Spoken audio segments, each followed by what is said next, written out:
국민연금이 조양호 회장을 스튜어드십을 적용시켜서 사내이사에서 몰아냈다. 뭐 이런 보도가 지금 나오고 있는데 스튜어드십이 무엇인지 설명을 좀 부탁드리겠습니다. 스튜어드라고 하면은 일반적으로 큰 뭐 귀족 집안의 전체적인 재산을 관리를 하는 사람이나 아니면 어떤 이벤트에 있을 때 전체적인 내용을 다 관장하는 그런 사람 말이에요. 그러니까 이제 스튜어드십 코드라는 걸 그런 사람이 하듯이 우리가 이제 기관한테 돈을 맡기면 그 사람들이 우리의 돈을 맡아서 운영을 하는데 과연 그 사람들이 돈을 맡긴 사람들의 이해를 위해서 충분히 일을 하느냐 행동 규정을 만든 것이 2010년에 영국에서 만들었고 그것이 이제 다른 나라에 퍼지면서 우리나라도 2014년부터 시작이 되었어요. 박근혜 정권에서 이것이 시작이 된 겁니다. 그래서 한 3년에 걸쳐서 준비를 해서 작년에 최종안을 만들었지만 정부는 스튜어드십 코드의 적용을 유예했어요. 한 2년 정도 자본시장법 관련된 법규가 좀 더 완비가 되고 난 다음에 본격적으로 시행을 한다.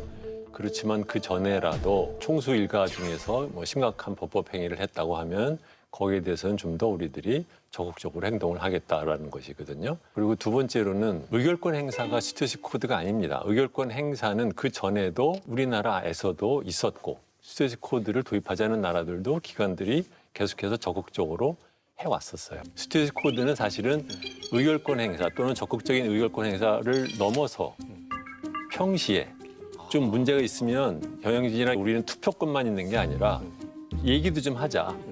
근데 얘기를 할 때 어느 정도의 방법으로 하는 거에 대해서 좀 정리를 합시다라고 해서 만들어둔 것이 스튜어드십 코드. 사내이사 연임안이 부결된 당일인 3월 27일에 방송사들도 이제 저녁 메인 뉴스로 이 뉴스를 일제히 다뤘거든요. 다음 날 아침 종합신문들도 일면의 머릿 기사로 조선일보 재계를 덮친 국민연금 파워, 중앙일보 국민연금 주주권 행사 기업 오너 첫 경영 퇴진, 동아일보는 조양호 밀어낸 국민연금 떨고 있는 294개 기업들, 한겨레는 재벌 총수 주주 손에 퇴출당하다, 경향은 총수 첫 퇴출, 재벌 자본주의 흔든 주주혁명이라고 표현했고요. 잘 보세요.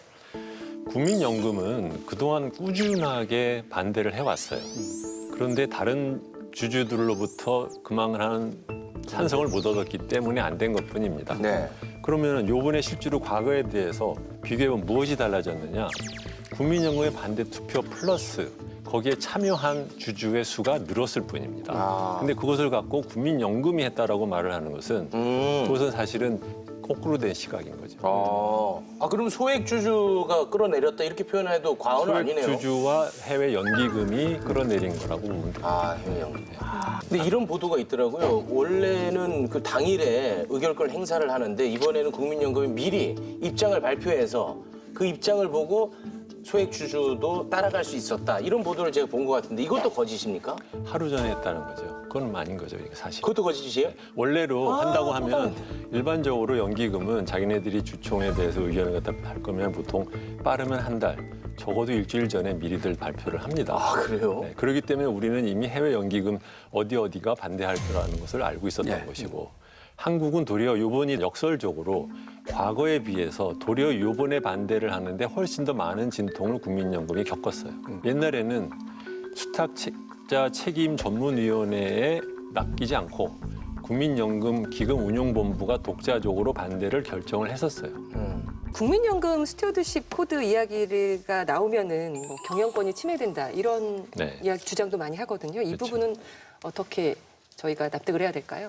그 말도 참 비논리적이기 짝이 없는 얘기인 게요. 권리, 법으로 보호하고 보장하는 정당한 어떠한 권리를 말하는 것의 약자가 이제 권인데 경영권이라는 것은 그런 의미가 아니에요. 뭐냐면은 노사 간에 회사 경영에 대해서 얘기를 할 때 노조가 지나치게 사용자 측의 결정에 간섭하는 것을 반대하기 위해서 쓰는 관용적인 표현에 불과하지 법적으로 무슨 뭐 보호되고 이런 권리가 아닙니다. 근데 마치 법으로 정해진 무슨 경영권이 있는 것처럼 경영권 침해라고 하는데 주주야말로 자기 주주권을 행사할 자격이 있어요. 근데 주주가 자기의 권리를 행사하는 것을 경영권 침해라고 말하면 무슨 말도 안 되는 얘기인 거예요. 전경련은 국민연금이 민간 기업의 경영권을 좌지우지하는 연금 사회주의에 대한 시장의 우려가 있는 만큼 보다 신중했어야 하는데 아쉽다는 입장을 냈다고 전하면서 전경련의 입장은 어떻게 그러면 봐야 될까요? 그냥 한 귀로 듣고 한 귀로 그냥 아무 말이에요. 실제로 연금 사회주의라는 걸로 영어로 펜션 소셜리즘이라고 하는 피터 드러커가 1970년대에 쓴 퍼블릭 인트러스트라는 곳에 쓴 그 글인데요. 사회주의란 무엇이냐라고 생각해보면 결국은 노동자가 생산 수단을 소유하게 되는 것이 사회주의다. 노동자의 퇴직금을 위해서 적립하는 돈인 연기금이 미국의 자본시장에서 거의 반 이상을 차지하게 되었다. 그런 면에서 어떻게 보면은 실제적으로 노동자가 자본을 갖게 된 것이니 연금 사회주의라고 할 수 있겠다. 그렇게 말을 한 거예요. 그러니까 말하자면 그 연기금의 그 급속한 성장이라고 하는 사회적인 현상을 사람들한테 이제 설명하기 위해서 쓴 그런 표현에 불과한 것이고, 두 번째로는 이분이 그 말을 하면서 그렇기 때문에 이게 잘못된다라고 말한 적도 한 번도 없어요. 연금 사회주의라는 그 표현이 사실은 그런 뜻이 아닌데 한국에서는 소위 말하면 일종의 이제 배드 컴플렉스를 이용하기 위한 그 말이니까 그 말의 내용은 뭐 알 바 아니고 던지고 보는 거죠. 미국에서는 연기금의 비중이 커지면서 어떻게 됐냐면은 훨씬 더 기업 경영이 투명해지고 훨씬 더 주주를 위한 경영을 하게 되었고, 어떻게 보면 연금 사회주의가 도리어 그 자본주의 사회를 훨씬 더 효율적으로 만든 결과를 가져온 거거든요. 오늘 이 방송 봐야 돼, 기자분들도. 예.